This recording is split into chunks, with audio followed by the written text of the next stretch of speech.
In this video, I will show you how to join Gate.io affiliate program to become an affiliate on Gate.io.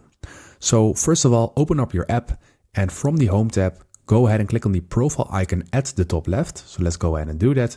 And from here, we're going to click on the arrow at the top right next to Profile and Settings.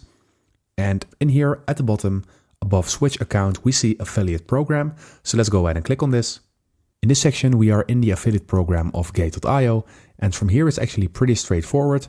You can just go ahead and click on the icon at the bottom left to copy the link to your clipboard, and then you can go ahead and use this link anywhere you like to refer people through that link.